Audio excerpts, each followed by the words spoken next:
where we bring to you an experiential workshop. Well, in today's fast-paced workplaces, resiliency is no longer an individual skill, but it is a collective strength. Well, this experiential workshop will introduce you all to stress, will introduce you all on how to navigate from stress to synergy, but the mindful way. And to introduce you all to our workshop and to our speaker joining us here, I'd like to invite on stage Mr. Vinay Garude, AVP at Rewards. Can we please put our hands together for Mr. Vinay joining us on stage? Everybody, come on. Can I have all your attention towards the stage?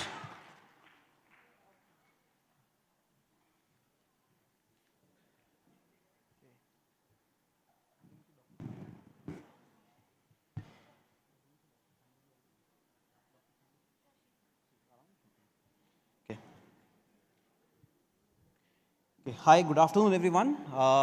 My name is Vinay, and I look after the rewards function, employee benefits, and well-being for Deutsche Bank in India. It is my pleasure to invite you all to this experiential workshop, which is talking about how the micro choices that we make in our everyday lives make a macro impact. In today's fast-paced world and constantly shifting workplaces, resilience is no longer an individual attribute. It is a collective capability. As leaders and professionals, we often look at the big strategies that we make and often tend to rely on what the organizational interventions are.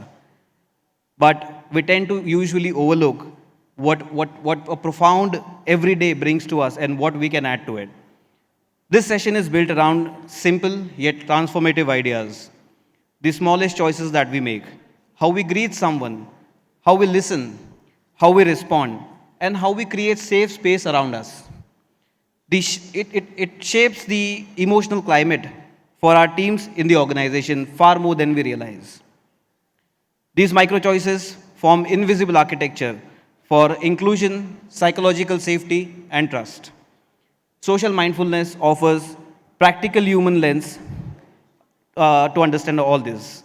It invites us to slow down just enough to notice others, to become aware of our impact, to act in the ways that acknowledges the needs and the perspectives around us. When practiced consistently, these mindful moments not only reduce the stress and friction around us, but also build stronger, more empathetic, and more connected teams.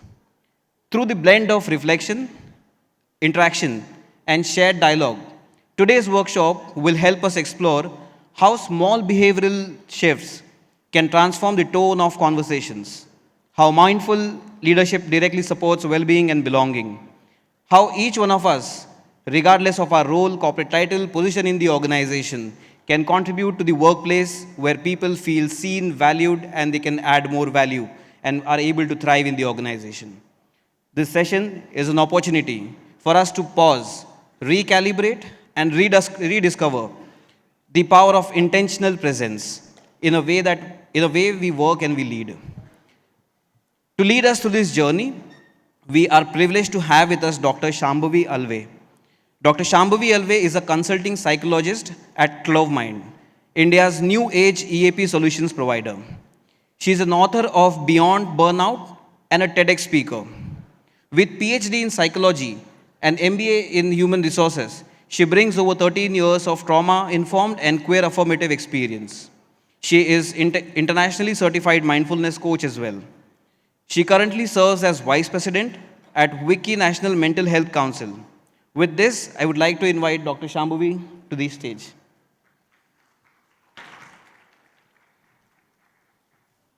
Please go ahead.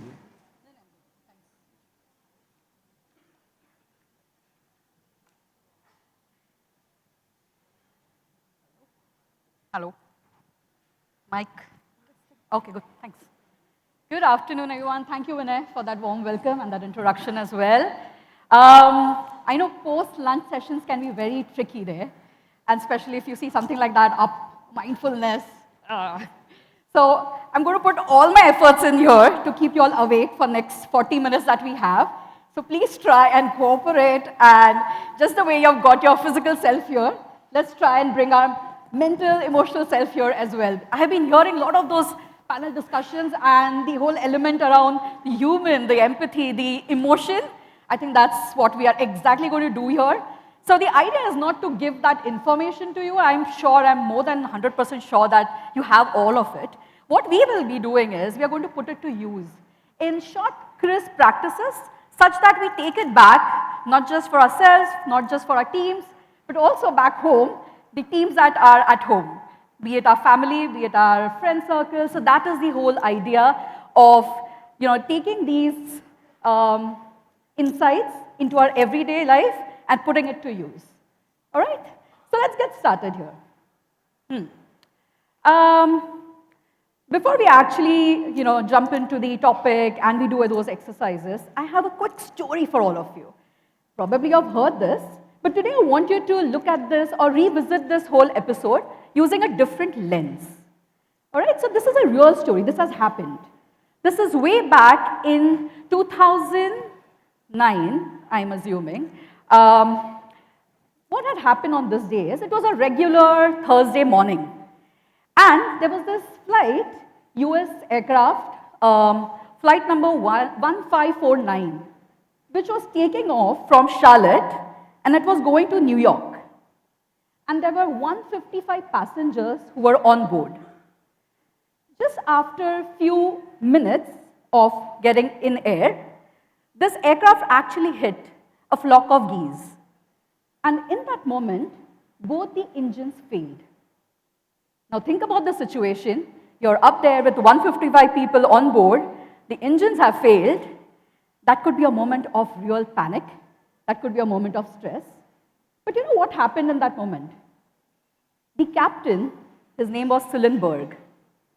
The calling name was Sully. What this guy did was, he was given an alternate runways to land from the air traffic controllers, ATCs. But he refused to take that, and in fact, what he said became legendary later.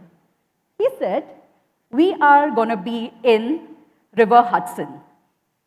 And that's exactly what they did. Few minutes later, with no thrust, with no altitude, with no scope for panic actually, they actually landed on frozen River Hudson.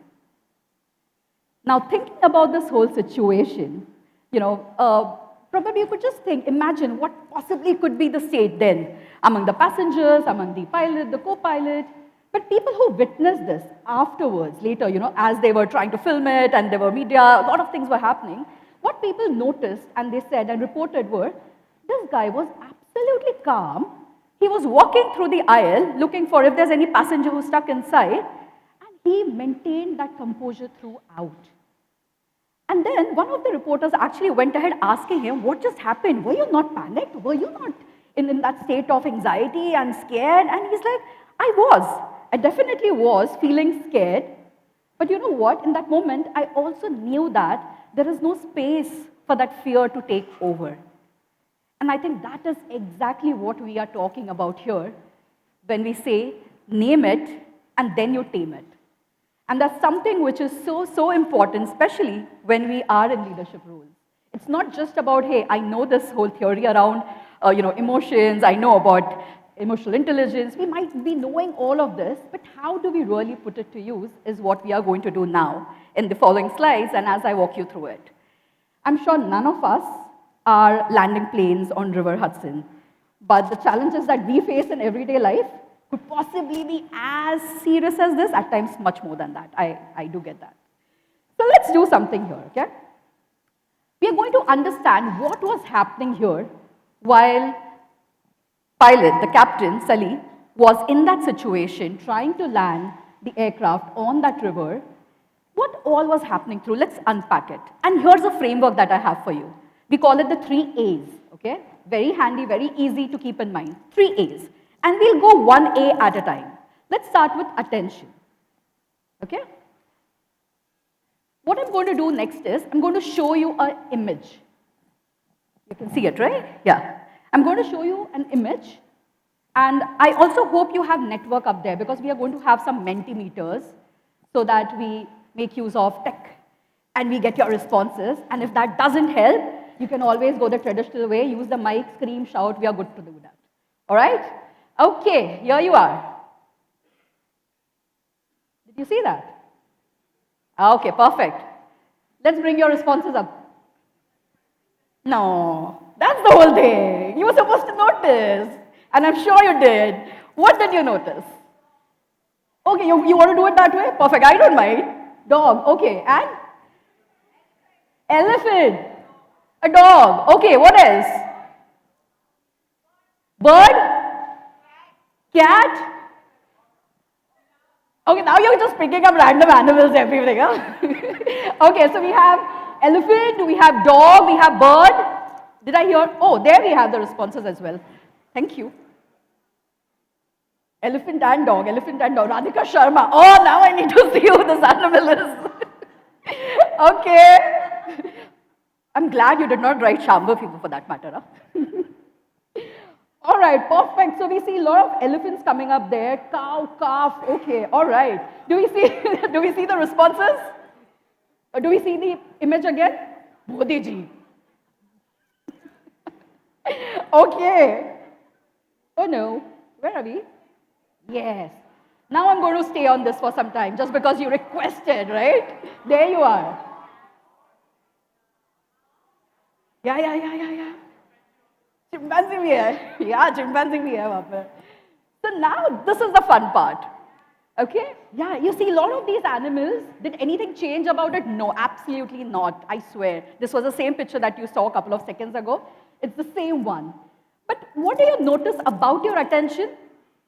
When the picture was shown to you for maybe fraction of second, especially when you were ready to, oh, now she's going to show some animals, and then it just went off. What happened? Your mind actually picked up something which was big. Okay? It may or may not always be relevant. It may or may not really be something that's useful, but whatever takes up your mental space in that moment, something that is big, actually defines that moment. So, all the information that we are taking in, not just through our eyes, now here we were using our eyes, we are using all our sensory organs to keep gathering data throughout the day. And whatever is loud, whatever is big and large, takes and occupies our mental space. And that's the reality of our attention. So every time we talk about where's your attention, pay attention, now you know how your attention works. This is exactly how it happens. And now try to understand, if we are putting this understanding into our everyday life, where there is so much of stimulation, there is too much of information coming our way, what happens is anything that is big, anything that is loud, occupies our mental bandwidth. And given the digital era where we are today, there is so much of digital consumption that's happening. We are bound to fall prey to all these things, missing out on something which could be relevant and falling for something which could absolutely be irrelevant, right? So what we're going to do next is, because I also understand you have just come back from lunch, so let's just shake ourselves up a bit. I want you to take a standing position for this particular practice. All right? Take your time, slow and steady, whatever time you need to wake up and come up and stand. Unless you have any challenge standing, please be very kind to yourself and your body. You can continue seated. Okay, great. So we have most of you standing there. What we are going to do now is, we are going to just observe what we spoke of, the attention, right? And in the standing posture, just be absolutely comfortable. No one is looking at you. No one is actually checking whether that posture is right or no. I know there are school memories of sadhan and vishram and all those things. You need to get that perfect thing. Absolutely no need. You can have your feet right next to each other. You can have some space in between. Shoulders relaxed. Hands loose. You may lower your gaze, if that helps. And then bring all your attention to your body and the weight of your body on your feet.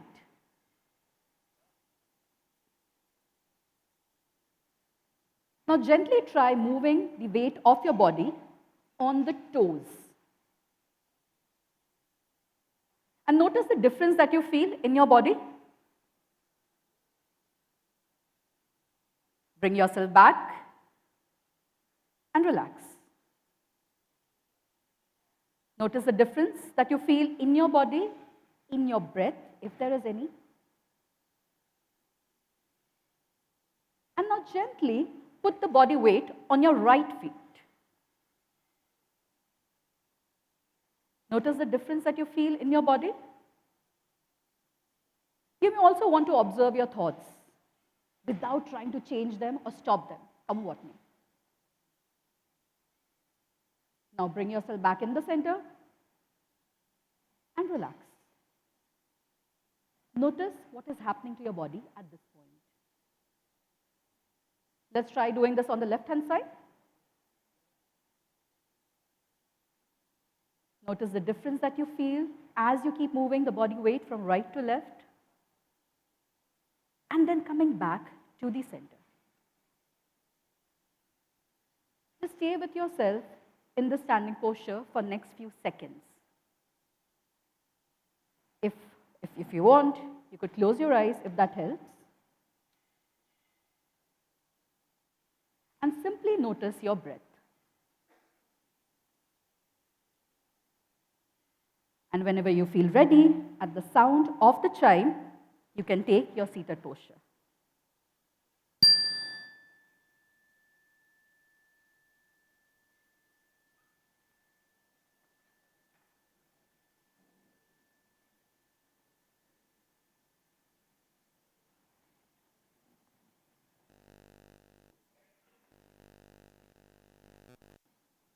Thank you for doing that practice with me. That also gives me a message that you all are not sleeping. All right, so let's move to the next A, and this is awareness. You know, awareness lately has become the cliche term. You open Instagram and there are so many memes out there. Become aware, become aware. Like every second, third person is talking about becoming aware. And that's where a question comes in. When we say becoming aware, what are we then, if not awareness? You know, and this was one of those questions which were asked by one of my participants in those mindfulness classes, that every time you say become aware, what do you mean? Are we not aware right now? Or is that something where we have to step in and step out? And that's a question that we are going to answer here, okay? When we say awareness, what do we really mean? And what do we do in our everyday life to make use of this understanding? So, okay. We are back to your screens and Mentimeters. Okay, what do you notice? I did notice that smile and a couple of laughs around. So use the Mentimeter while we see your responses up here. And of course, you always have you can always go the traditional way. Clouds, wall, elephant, horse, cat, dog. Oh, just to make sure we are not on the previous activity, okay? Not the animals from there. Cloud, bear, raccoon, cow, ink blot, Hiroshima. All right, wall. Okay, we are not going to judge anyone, okay? So feel free. That's the reason why we have Mentimeter, to keep it very ambiguous. Just bring your responses here. Disaster. Okay. Turtle. Perfect. All right. All right. So we have all these responses coming up. See, they're very, very diverse. Let's move to the next one. Yeah, bring it up. We have some more of Mentimeters for you. Okay, in case if you don't want the Mentimeters, all right. What does this look like now? It looks like cow? Sure? No Nagasaki this time? Map, cow, okay. All right, cow. Go Mata. Dog, okay, all right. See, we are not judging, all right? So it's okay, whatever that looks to you. Okay. Now, female, okay, there's a female there. Now, I want you to go back to this picture once again. Now tell me, what do you see? What do you see? What about the map? What about the Hiroshima? What about raccoon wall? What just happened? It's the same picture, okay? The first picture that I showed you. Sorry? Clarity? Okay, all right. So we are saying that there came a clarity, and so now we are seeing it here as well, but it's the same picture, okay? Do we have some more responses? I believe you have your mics, right? Please make use of it so that I can also hear your responses. There were demarcations with this, the line that came up. All right, okay. Let's hear one more response there. Anything? Okay, my role. I'm supposed to give that information. Okay, but thank you. That's Thank you so much. So now if you see, the first A that we looked at, attention, that stitching together with the second A, you simply became aware of what existed already. Did we do something new about it? Not really. It was just a line. But if you see how it was difficult to undo, because what we have seen, our brain keeps telling us the same story again, even when the line was taken away, because now that we have seen. And this is exactly how we deploy our awareness. Okay? So to give you a very simple example here, if we step into a room which is very dark, there is nothing around, and we might ask the person, what do you see? The person might say, there's nothing here, it's all dark. And the moment you switch the light on, you see a lot of things. And now you ask this person, what do you see? And the person might say, oh, there is furniture here, there are curtains around, there is TV unit there. Now what just happened? Did it never exist? Of course it did. But what happened was, switching that light on is how we navigate our attention. So every time you know where your attention is, you become aware of that piece, and that's how whatever was existing already, you're simply becoming aware. So that's our second piece when we talk of the second A, which is awareness. Okay? Now what happens, why are we even talking about this here is because of a couple of critical points. We have tried to synthesize these points for you here. In our everyday life, when there is shortage of time, there is so much of bombarding that's happening from all ends, especially from the digital space, we tend to go by things that we already know or something that has already been anchored. For example, let's say if I have learned my way of responding or making sense out of certain facial expression a certain way. Let's say because that's how my parents reacted. Every time my mother was angry, she would go quiet or she would make that grumpy face, and I'm supposed to understand, oh, she's angry with me. Now, if that is how I learned my way of interpreting expressions, now I'm a person who is put in a team where my manager is someone who is not very expressive in terms of words. And this manager generally puts up a blank face, not because they're grumpy, but just because they want to put a face like that. Now, what happens every time I see that expression keeps going back to my memories of how I have learned to read that expression. If you see that line around the, now it's very difficult. Even 10 years down the line, if I show you that picture, you will still be like, "Arey, ye to cow hi hai." That's exactly what happens with us as well and our minds as well. Something that we have learned, it's very challenging to unlearn it.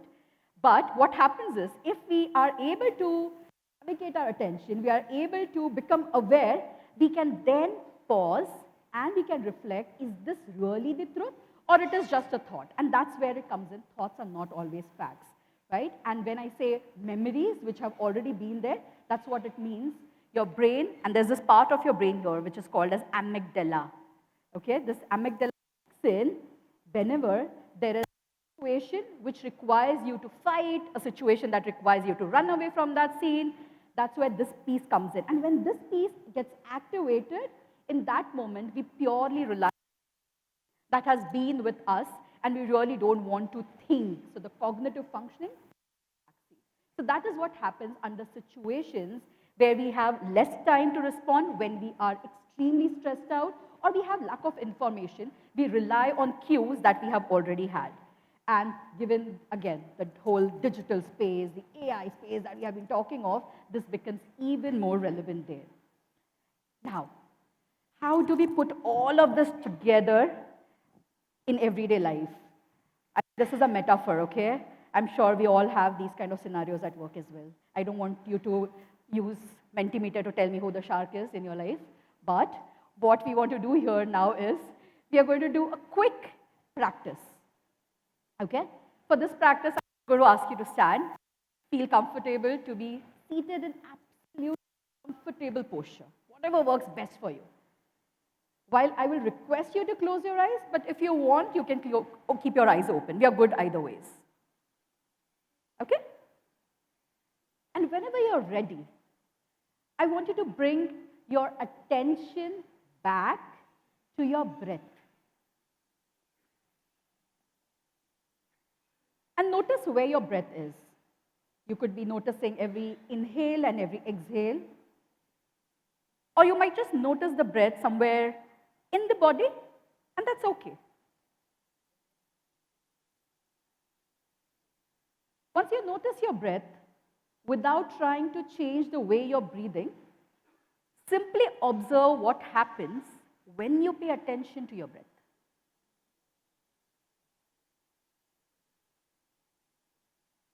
You may want to place your attention also to your physical sensations, bodily sensations, or if there is any thought that comes right now, without trying to stop them, without trying to control them, let them come and go.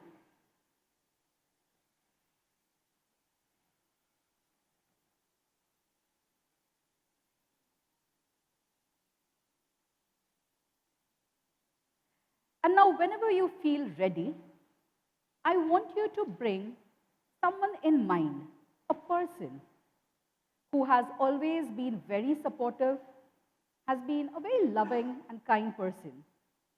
You really look up to this person and you feel absolutely safe with them. Think about this person and think as if this person is right there next to you in this moment. And once you're able to imagine that, notice what you feel in your body right now.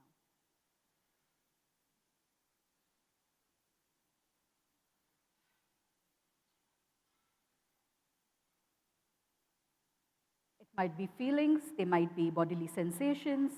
Keep observing what is happening to you as you think of this person.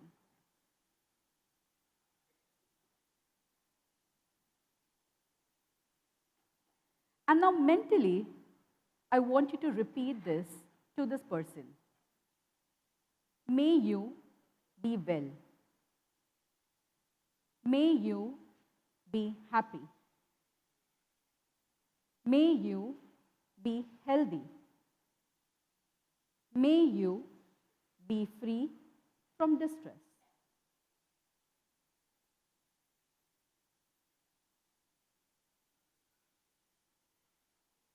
Simply keep noticing what you're feeling in your body, in your breath, and your thoughts. Now gently let this person and the image of this person go in the background and bring yourself in front. Your image, how you look at yourself. And notice what happens the moment you bring yourself in front of you. What happens to your thoughts, your emotions.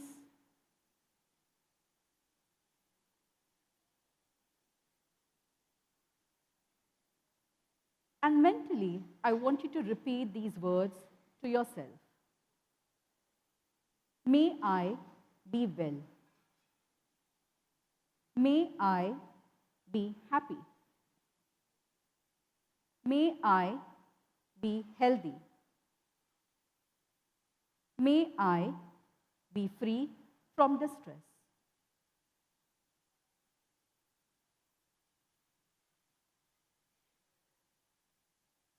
And notice what you feel in your body as you say this to yourself.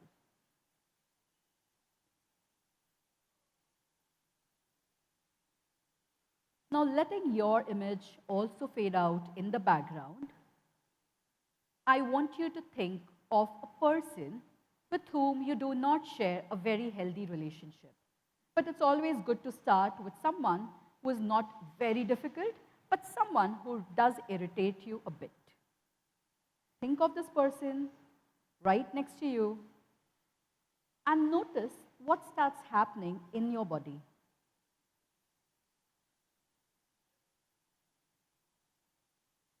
What happens to your emotions? What happens to your thoughts?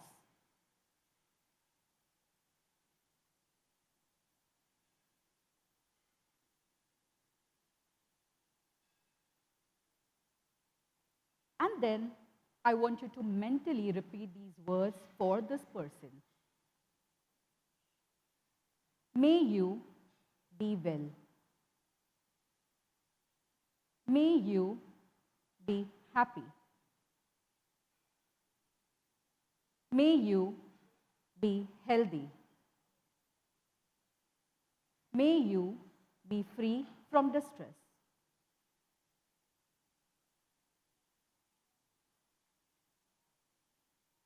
And as you repeat these words, keep noticing what happens to your breath, to your thoughts, and to your bodily sensations.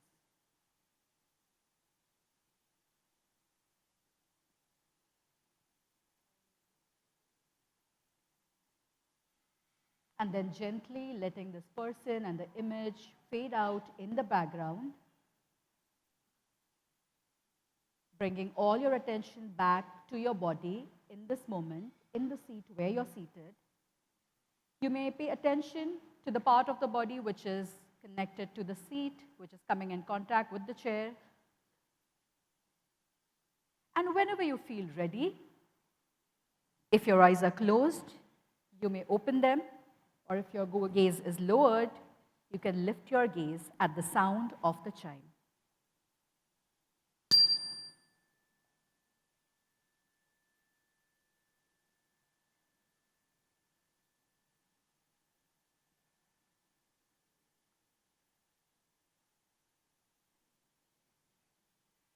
Thank you for doing this practice with me. But at this point, I have a question, and probably you can use your mic to respond to this question. Did you notice any difference as you moved through these three imageries that you were seeing? Like, I don't even need a mic, just a yes or no should be okay. Did you notice anything? You did? Okay. Which one was easy, which one was difficult? The transition from someone you liked to yourself, from yourself to the one you did not like. Which one was the most difficult transition? Can you use the mic? That would be helpful. The third one, from ourselves to the person we did not like the person one. It did not happen at all. Thank you so much for being honest. You know what? That's exactly what happens most of the time. We struggle. And this person is not even around. We are simply thinking and we are trying to bring this person to mind. It's very challenging. But did you notice anything about what was happening in the body? Let's take one more response up there. Anything that you noticed? We are talking about attention, remember that. What did you notice? You did notice calmness throughout, or was there a shift here and there? Throughout. Perfect. Thank you so much. Again, it doesn't necessarily have to be that rage. It's okay to be feeling calm. The question is, did we pay attention? Did we notice? All right? Okay. So I'm just going to move to the next one because that's the third A, which is acceptance. Again, a term that's making a lot of rounds up there. Here's a picture for you. Okay, I want you to have a look here and maybe some guesses around it. What do you think this is? We have a Mentimeter QR there for your responses. What do you think this is? The first impression. Sorry? Thank you. That definitely is an art piece by Marcel Duchamp. Okay. Museum, thank you. That also makes me realize you're noticing a lot of things beyond what you're seeing there in the object. Huh? Very nice. Okay. What else? You're seeing urinal and it's stuck there, museum. Okay, perfect. World Cup. Are you not seeing the F1 Cup? That was something what just happened, right? Okay, all right. So definitely, boy, okay. That was, thank you, because there definitely was a boy, okay, in that image. And then there was also a museum there. I am somehow not able to move this. Thank you for those responses. And yes, we did have the answer in there. But there's something very interesting about this whole piece. It is a urinal. It is, definitely. But what do you think? Do you think there's something wrong about it? Anything odd about it? Or is it okay? Can be just installed?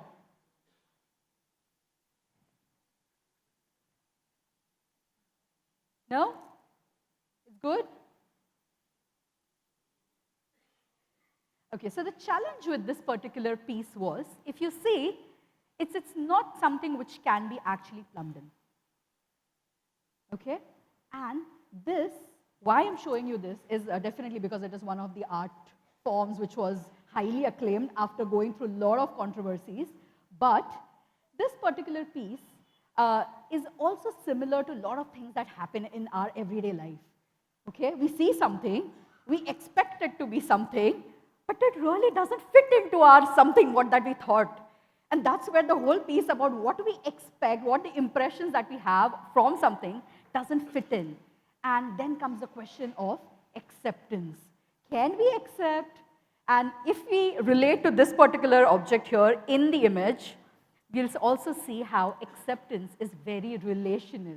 So the context will always matter where we are. We can't just be accepting things on its face value. It will also have connection with the larger picture. Yeah, you can take the images and you can also look up for this one. Okay, so now that we know the 3 A's, the first one was, remember? Great. What was the second one? Hey, no, the first one was attention. It can't be attention, attention. What's the second one? Awareness. Okay, what's the third one? Perfect. All right. So the food has been digested well. Great. Now we are coming to another activity. Okay? Do we know colors? Basic colors. Okay? We are not going to judge any gender here with the colors that they name. Basic colors is what we have here now. I want you to actually just call out the color that you see. Okay? First, we'll first read it.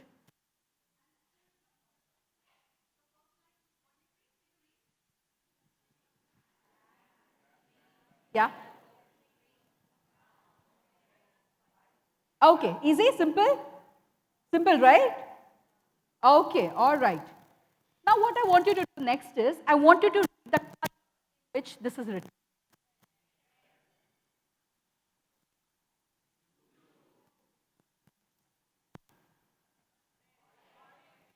Yeah, I'm not going to judge you. That's okay. Orange and reds are okay, they're welcome.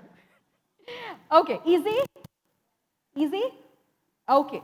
Now I'm going to show you some more of these. Again, we do it in the horizontal manner. Okay? And this time we'll go and we'll do it the traditional way. Okay? Scream and shout, and that's okay to move the energy around in this room. So let's start. Start.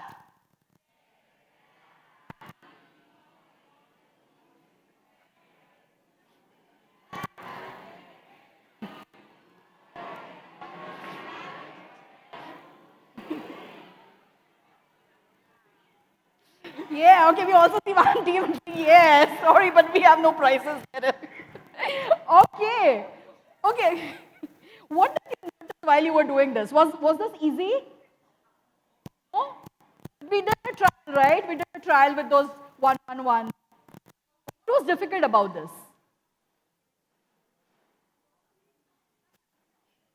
We? Okay, we are seeing something, we are saying something. All right, so I want something more from you. More attention, more focus there. Okay, what else did you notice? Difficult.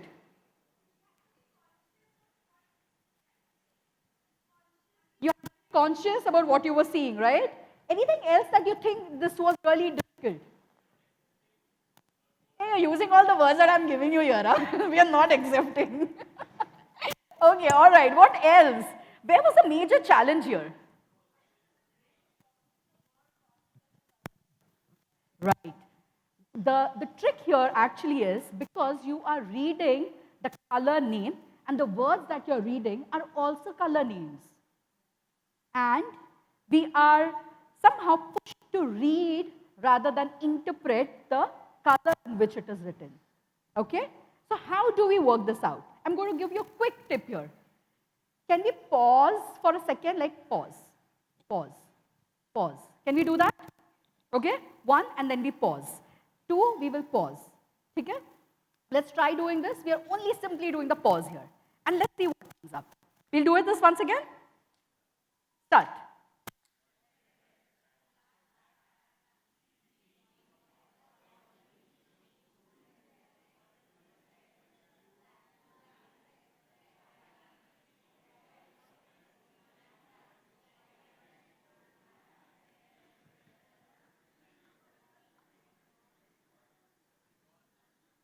Was that okay? Yes? Any better than earlier? Okay, right now I wasn't really timing you, but trust me, if you try doing this, even with a timer, what we have understood, also this is one of our experiments from our psychology days, okay? So yeah, thank you for being my subjects here, but this is what we used to do on our subjects, and understand that we feel that when we are going to do it in hurry, we will get all the responses right and we'll save on time, but it is not the other way around. What we learned was the number of errors we make are high, it takes more time. And the other way, what we did it, we were simply doing a pause, a very technical pause, okay? I'm simply saying pause, pause. The time that it takes gets reduced, the number of errors you make gets drastically reduced. And this is proven. So this is an empirical study which says that every time you're going to pause, and conscious pause, the number of errors you make will get reduced. Now, do you see bringing this into our everyday life in any way? Yes? No? Yes? Okay. If it is yes, where do you see this coming in? Huh?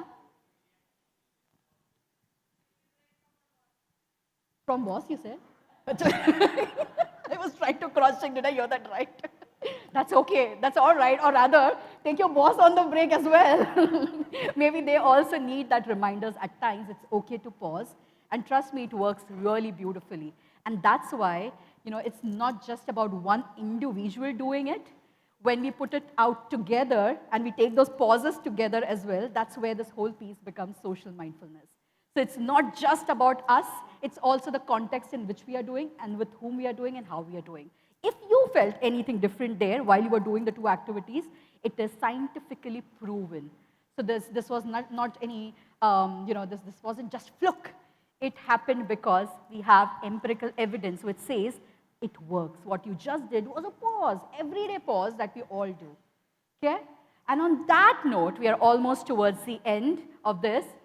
You can scan it, and if there is anything that comes to your mind, just let us know. What kind of break or what kind of that micro change can you bring in everyday life? It could be anything that has probably popped up while you were doing your practices here with me. And let's hear from you. Okay? That's a big one, huh? Pause. Okay, pause. Okay, got it. What else?